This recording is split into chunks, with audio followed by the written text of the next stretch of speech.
Good morning friend, welcome to my YouTube channel digital platform. आज के video में देखेंगे कस्तूरबा गांधी बालिका विद्यालय में जो भर्ती निकली है उस भर्ती से संबंधित सभी जानकारियां। इसका जो ऑफिशियल नोटिफिकेशन है वह जारी हो चुका है और ऑफिशियल नोटिफिकेशन देखेंगे कि हम अपने मोबाइल फोन या सिस्टम कैसे डाउनलोड कर सकते हैं। इसके साथ ही उस नोटिफिकेशन में देखेंगे कि यह जो भर्ती है वह कितने पदों पर निकाली गई है। इसके साथ ही इस भर्ती को अप्लाई करने के लिए इसकी शैक्षणिक योग्यता क्या रखी गई है तथा इसका चयन प्रक्रिया किस प्रकार से होने वाला है, यह सभी ऑफिशियल नोटिफिकेशन के माध्यम से देखेंगे। क्योंकि इसका जो शॉर्ट नोटिफिकेशन जारी हुआ था उसमें केवल इसका जो मासिक वेतन है वह दिया हुआ था, इसके साथ साथ पद का नाम दिया हुआ था तथा कब से इसका फॉर्म आप ऑनलाइन कर सकते हैं तथा ऑनलाइन करने का अंतिम तिथि जो वह दिया, उसमें शैक्षणिक योग्यता नहीं दी गई थी। तो इसका जो अब ऑफिशियल नोटिफिकेशन जारी हुआ है वह डाउनलोड करके और उसके माध्यम से यह सभी जानकारी लाइन बाय लाइन इस वीडियो में देखेंगे। यदि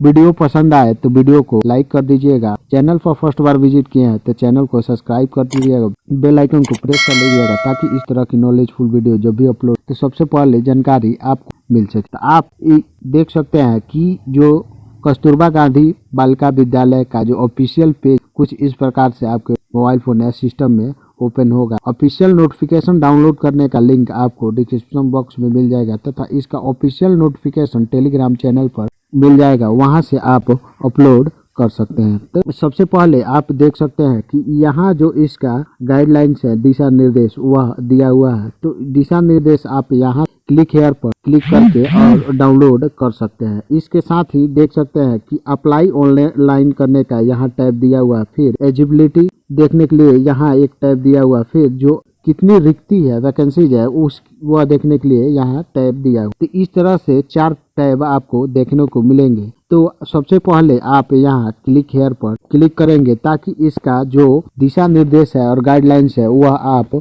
डाउनलोड कर सके। इस पे क्लिक करते हैं जो इसका ऑफिशियल नोटिफिकेशन है कुछ इस प्रकार से आपके मोबाइल फोन में डाउनलोड हो जाएगा। कस्तूरबा गांधी विद्यालय अंतर्गत विभिन्न पदों पर नियोजन हेतु परीक्षा में शामिल होने वाले अभ्यर्थियों के लिए जो दिशा निर्देश है वह इसमें दिया गया है। तो आप यहाँ से देख सकते हैं कि इसमें KGV टाइप 1 यानी टाइप 1 में कक्षा 6 से लेकर कक्षा 8 तक के छात्राएं इसमें टाइप 1 में शामिल है और इसकी जो क्षमता है वह 100 बालिका की क्षमता है। फिर देख सकते हैं यहाँ से टाइप 3 में कक्षा 6 से लेकर कक्षा 7 तक के बालिका शामिल है जिसमें 200 बालिकाएं की क्षमता है। वहीं आप टाइप 4 में देखेंगे कि कक्षा 9 से लेकर कक्षा 12 तक और इसकी जो क्षमता है वह 100 बालिकाओं का है। तो किस इस प्रकार से यह टाइप दिया हुआ है क्योंकि जो रिक्ति का जो प्रोजेक्ट रिपोर्ट बनाया गया है वह टाइप अनुसार बनाया गया है। तो आप एक बार यहाँ टाइप को समझ लेंगे। राज्य के इन कस्तूरबा गांधी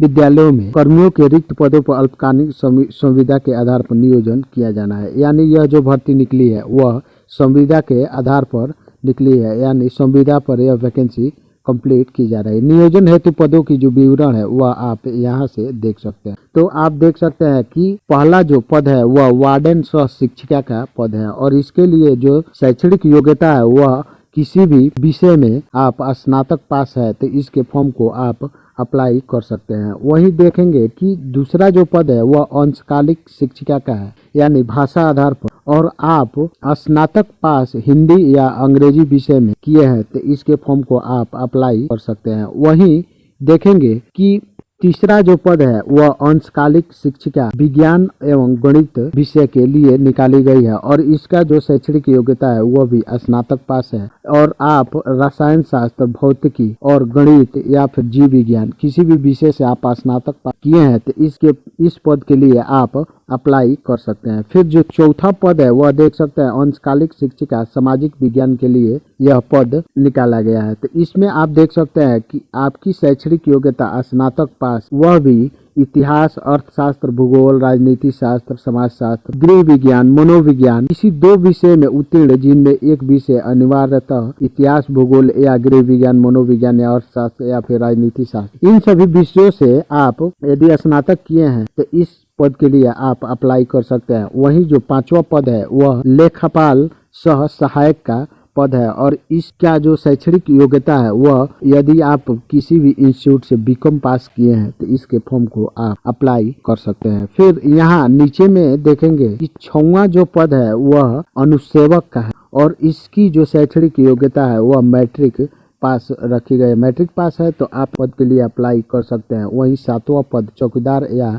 रात्रि प्रहरी का है और इसकी भी शैक्षणिक योग्यता मैट्रिक पास रखी गई है। फिर 8वां जो पद है वह मुख्य रसोइया का है और इसके लिए शैक्षणिक योग्यता 5वीं पास या फिर मैट्रिक पास है तो इस मुख्य रसोइया के लिए अप्लाई कर सकते हैं। फिर वहीं से देख सकते हैं 9वां पद है वह सहायक रसोइया का है, उसके लिए भी जो शैक्षणिक योग्यता है वह समान रखी गई है। फिर यहाँ से आप देख सकते हैं कि 1 से लेके 4 तक जो पद है इनके लिए यदि आप अप्लाई करना चाहते हैं तो इन सभी योग्यता के साथ साथ आपके पास डीएलएड की डिग्री होना चाहिए या फिर आप बीएड की डिग्री होनी चाहिए या फिर शिक्षक पात्रता परीक्षा जो सीटीएट है वह उत्तीर्ण होना चाहिए या फिर पीजी होना चाहिए, तभी इसके फॉर्म को आप अप्लाई कर सकते हैं। और 1 से लेकर 5 तक के जितने भी पद है इनके लिए जो उम्र सीमा है वह न्यूनतम उम्र सीमा 21 वर्ष है तथा अधिकतम यदि आप अनारक्षित वर्ग के पुरुष कैंडिडेट है तो 37 वर्ष है। वहीं पिछड़ा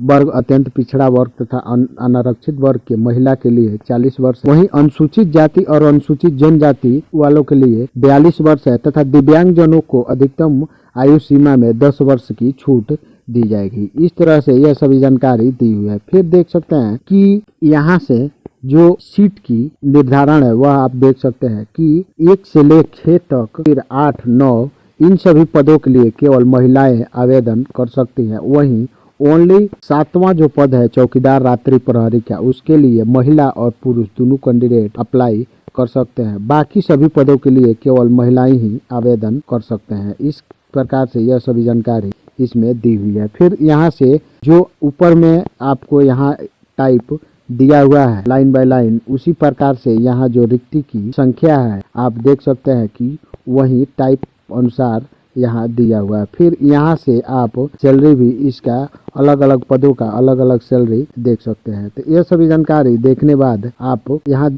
कुछ दिशा निर्देश दिया हुआ है तो आप देख लेंगे। विहित प्रक्रिया से नियोजित कर्मियों के नियमानुसार ईपीएफ की सुविधा भी दी जाएगी, यानी आपको ईपीएफ भी दिया जाएगा। फिर देख सकते हैं टाइप 3 की स्थिति में अंशकालिक शिक्षिका विज्ञान एवं गणित की 2 शिक्षिकाओं में एक गणित एवं दूसरी जीव विज्ञान की होगी। तो इस तरह से आप यह सभी जानकारी एक बार लाइन बाय लाइन पढ़ लेंगे। फिर वार्डन सह शिक्षिका पद के लिए अंग्रेजी एवं कंप्यूटर पृष्ठभूमि के उम्मीदवारों को प्राथमिकता दी जाएगी, यानी जो कैंडिडेट वार्डन सह शिक्षिका के लिए अप्लाई करते हैं उसमें भी यह देखा जाएगा कि जिनकी अंग्रेजी अच्छी होगी तथा कंप्यूटर की नॉलेज होगी उनको प्राथमिकता दी जाएगी। फिर यहाँ से देख सकते हैं जो व्यक्ति अनुसेवक के लिए अप्लाई करेंगे या फिर रात्रि प्रहरी के लिए उनको साइकिल चलाने का ज्ञान होना चाहिए। आवेदित पद के लिए निर्धारित आयु सीमा की जो गणना की जाएगी वह 1/8/2022 के आधार पर की जाएगी। तो इस तरह से यह सभी जानकारी आप पढ़ लेंगे। फिर जब आप आरक्षण का दावा करेंगे उस समय आपको अपना निवास प्रमाण पत्र तथा जाति प्रमाण पत्र शो करना जरूरी है, तभी आपको आरक्षण का लाभ मिलेगा या फिर आपको आरक्षण का लाभ नहीं मिलेगा। तो इस प्रकार से आप फिर यहाँ देख सकते हैं कि रिक्तियों की जो संख्या है वह कैटेगरी वाइज यहाँ पर दी हुई है। तो एक बार इसको आप ध्यान पूर्वक पढ़ लेंगे। और टोटल जो रिक्त की संख्या है वह 3976 पदों के लिए यह वैकेंसी निकाली गई है। फिर जो नियोजन प्रक्रिया है वह आप यहाँ से देख सकते हैं कि सबसे पहले आपको आवेदक अनिवार्य रूप से बिहार के राज्य के अस्थायी निवासी होना चाहिए। फिर योग्यता धारी अभ्यर्थियों के द्वारा विहित पत्र में वेबसाइट यहाँ देख सकते हैं, इसके माध्यम से आपको ऑनलाइन आवेदन करना है। वहीं जो आवेदन शुल्क है उससे संबंधित यहाँ जानकारी दी हुई है, तो इसको आप एक बार देख लेंगे। वार्डन सह शिक्षिका, अंशकालिक शिक्षिका एवं लेखपाल पद हेतु परीक्षा शुल्क के रूप में महिला कैंडिडेट के लिए वह किसी भी कोटि से हो और या फिर दिव्यांग अभ्यर्थियों के लिए 400 रुपये आवेदन शुल्क रखी गई है, यानी ऑनलाइन आपको भुगतान करना, यह किसी भी हाल में वापस नहीं की जाएगी। फिर यहाँ से देख सकते हैं कि अभ्यर्थियों को उपयुक्त परीक्षा शुल्क के अतिरिक्त विभिन्न बैंकों के द्वारा निर्धारित चार्ज भी देना होगा, जिसे ऑनलाइन भुगतान के क्रम में बैंक द्वारा स्वतः चार्ज के रूप में ले लिया जाएगा। यानी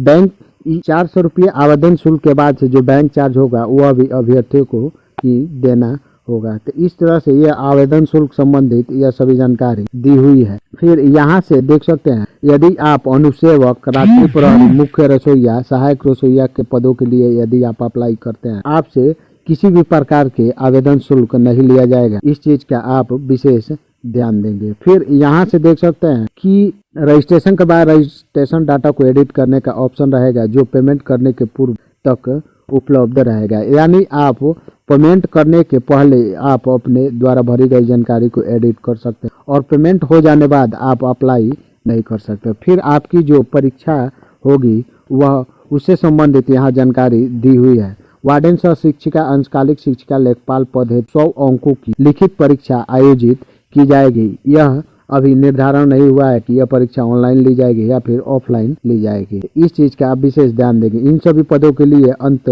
परीक्षा नहीं ली जाएगी।